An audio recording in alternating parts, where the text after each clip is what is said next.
gosh golly gee whiz, they're just not the ones buying fucking movie tickets. So rather than appease a small demographic of people who want to complain and cry about everything, now that same small audience, once you give them what they want, well, they don't spend fucking money on anything. No. They like to go online and cry. So what do I think about the MCU? It's dead. It's fucking dead.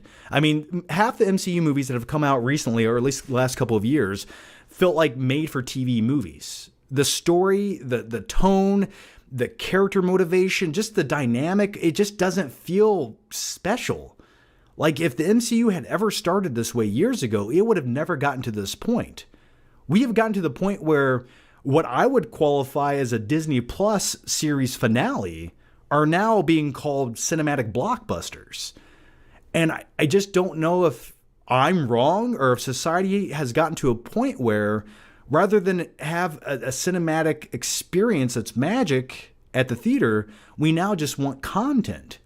And my thing is, if you just want to swipe on content, go take a shit and watch... What do I do? I watch what is this called again?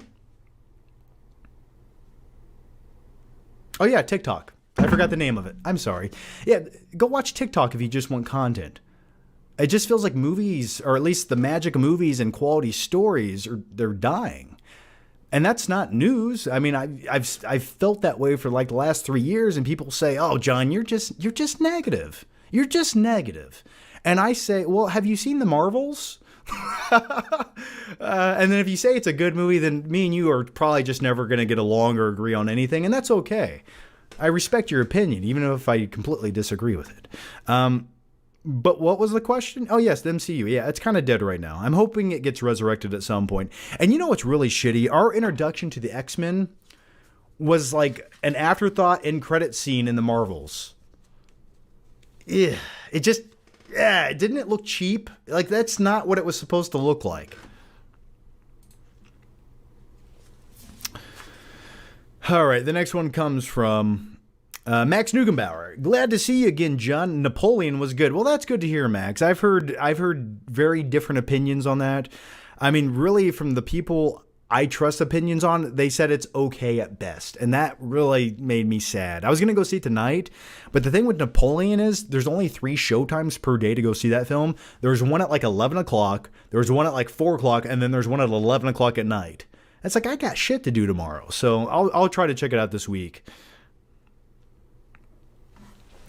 Murph says, Murph, John, you son of a bitch, welcome back. Well, thanks, man. Well, thanks, Murph. Good to be back. Jack says, love you, John. Do you think we'll have to resort to bootlegs to buy our physical media in the future? Q1 of 2024 will be a dark time. I think there's always going to be a niche. I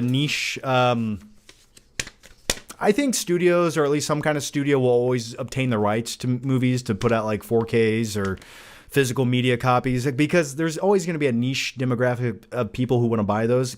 Keep in mind, people buy vinyl still, right? So people will always buy 4K, or at least I will. But then again, I don't know. Maybe we'll resort to that one day. But you know what I say? All the movies I love, all the great films, I own all that shit back there on the shelf. And unless you break into my house and shoot me in the head and take them from me, those are mine forever. I don't have to rely on a streaming service just to put them out one week and make them disappear the next week because the rights got reverted back to another studio or some bullshit. So I'm good to go. Matthew Castellona says, John, congratulations on your engagement. And was The Marvels better if it was straight to Disney Plus? Yes, The Marvels was a mediocre Disney Plus series finale. That's what that movie was.